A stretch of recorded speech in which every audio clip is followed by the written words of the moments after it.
just take a look at the water raging here, you have to imagine that the underground break in this pipe has to be huge. Once this huge pipe is finally installed in the ground, city planners believe it will prevent a repeat of the water crisis of 2010.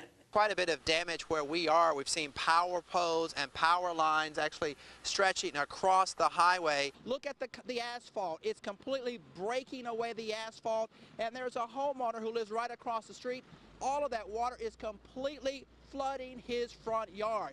City officials are cracking down. They tell us it's illegal to have these posters posted on public property. Sanford, her husband, and son were huddled inside their home as the powerful storm ripped the roof right off. In what looks like a sign of providence, the family discovered a section of their destroyed fence in the form of a cross in the backyard. This sign alerts drivers to the danger ahead. A Yazoo County wooden bridge that's falling to pieces. It's the whole thing is going to fall in eventually. You feel safe driving across it? In my little truck, yeah. In a big truck, no. And I'm a driver, and I wouldn't cross it. The bridge sits atop a railroad track in the Little Yazoo community. Jeanette Williams uses the bridge just about every day. She's been complaining about the dangerous structure for years, and she wants it replaced. It's just sad the way the taxpayers are spending their money and the bridges and the roads are not getting repaired properly like they're supposed to be. The county did recently install steel pilings and a beam after large trucks that ignore the weight limit caused the bridge to slump. They think it's safe. I don't know what the standards of bridges are nowadays, but to me it don't look safe. T.C. Logan says his ex-wife once had a close call trying to cross the bridge.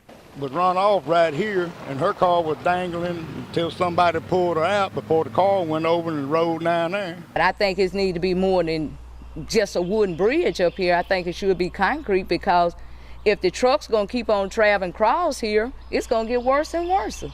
For now, residents will have to cross with care, hoping the bridge will hold up. Law enforcement officers from across the Mid-South came to Jackson Friday at Thalia Hall to honor a young police officer who gave his life in the line of duty. Bruce Jacobs' widow Jennifer escorted into the Performing Arts Center, where a large photo of the couple stood on the stage.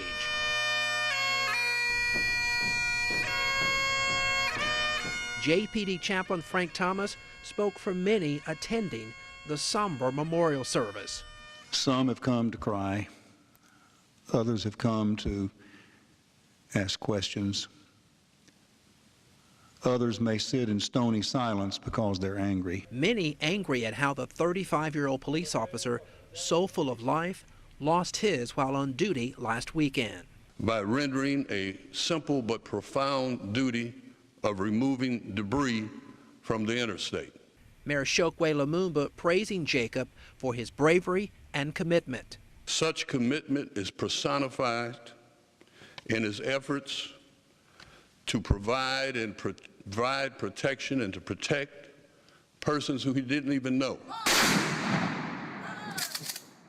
Those who personally knew Jacob also saluted his 5 years of service to the public. When he joined the police department, we were not surprised because we knew Bruce wanted things to be right, for people to be safe. Officer Bruce Daniel Jacob, 10-7, end of watch. As the healing continues, so does the investigation into the tragic circumstances that led to Officer Jacobs' death. I'm standing in front of the Alumni House at the University of Southern Mississippi, which suffered major damage. Just to give you an idea, here's a picture of what this building looked like before the tornado blew through.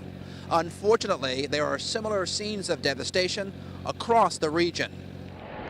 The monster tornado whipped up large chunks of debris as it reportedly ripped through at least 4 Mississippi counties Sunday. Oh my God, I've never seen a tornado before in my life. Witnesses say it was nearly a mile wide. People's lives being destroyed right now. The twister roared down one of the main streets in the town of Hattiesburg. It's hitting the interstate. knocking out power and damaging just about everything in its path. Buildings ripped to shreds, cars overturned, and even the local Red Cross Center destroyed. Oh, wow. That's coming towards us, guys. As the tornado blew through, it cut a path of devastation across the University of Southern Mississippi. Downed trees littered the campus. Several buildings suffered damage, including this unoccupied dorm that was slated for renovation. It was coming pretty fast, and my heart was racing. Student Matthew Parks was on campus when the storm hit. I've lived here my whole life, and this is surreal. It's really hard to take it in right now. Just run it. Blow the horn. Officials plan to comb the area throughout the day to fully assess the damage. The University of Southern Mississippi was already scheduled to be closed today and tomorrow for Mardi Gras holiday. Local officials here tell us the National Weather Service alerted them to the bad weather, and they believed that helped save lives.